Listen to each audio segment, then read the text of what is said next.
Ready to move in premium triplex villas at Kollur APR projects. తెలుగులో hit cinema దేవుళ్ళు దాదాపు అందరు చూసే ఉంటారు. అందులో విడిపోయిన తల్లిదండ్రులను కలిపేందుకు ఇద్దరు చిన్నారులు శక్తికి మించి తాపత్రయపడతారు. కనపడ్డ దేవుడి కల్లా మొక్కులు తీర్చుతారు. ఇప్పుడు మనం తెలుసుకోబోయే స్టోరీ కూడా అంతకు మించి ఉంటుంది. అయితే అక్కడ తల్లిదండ్రులు కలిసిపోయారు. కథ సుఖాంతమైంది. ఇక్కడ కూడా తల్లిదండ్రులు కలిశారు. కానీ అందులో అంతులేని విషాదం దాక్కుంది. అదేంటో తెలిస్తే కన్నీరాగదు. ఏంటా ఇంట్రెస్టింగ్ స్టోరీ ఇప్పుడు చూద్దాం.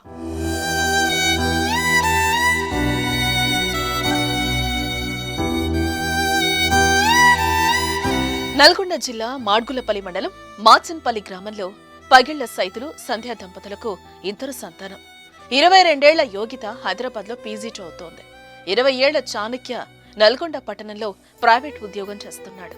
అయితే భార్యాభర్తల మధ్య తలెత్తిన చిన్న వివాదం కారణంగా 2 ఏళ్ల కిందట సంధ్య తన ఇద్దరు పిల్లలను తీసుకుని భర్తకు దూరంగా నల్గొండలోని సావర్కర్ నగర్లో అద్దె ఇంట్లో ఉంటుంది.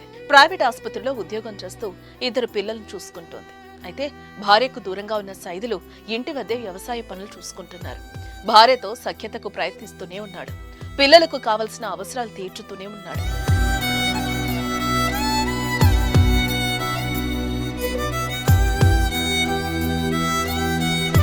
అయితే తల్లిదండ్రులు ఇద్దరు వేరువేరుగా ఉండటం ఇష్టం లేని యోగిత ఎన్నోసార్లు కలిపేందుకు ప్రయత్నించింది.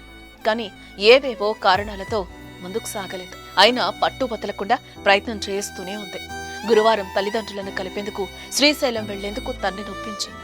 తండ్రి సరే అన్నాడు. బ్యాగ్ కూడా సర్దుకున్నాడు. కానీ అందుకు తల్లి ఒప్పుకోలేదు. తండ్రి కూతుళ్లను వెళ్లి రమ్మని చెప్పింది. అందుకు ఒప్పుకున్న యోగిత సరే వెళ్లి ఆ శ్రీశైలం మల్లన్నకు మొక్కుకుందామనుకుంది. కానీ ఏం జరిగిందో ఏమో.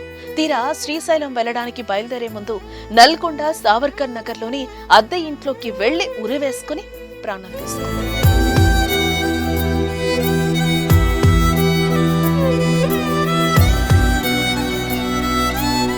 షాక్కి గురైన తల్లి తమ్ముడు లబోదీపోమన్నారు. విషయం తెలుసుకున్న తండ్రి బోరున విలపిస్తూ నల్గొండలోని అద్దెంటికొచ్చి కూతురి మృతదేహాన్ని సొంతూరు మాచన్పల్లికి తీసుకెళ్లాడు. తల్లి సంధ్య కూడా భర్తతో కలిసి మాచన్పల్లి వెళ్లి యోగిత అంత్యక్రియల్లో పాల్గొంది.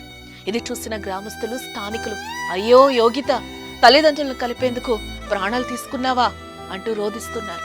తాను అనుకుంటున్నట్టు తల్లిదండ్రులను కలిపేందుకు ప్రాణత్యాగం చేసిన యోగిత చిరస్మరణీయురాలు అవుతుందనడంలో ఎటువంటి సందేహం లేదు.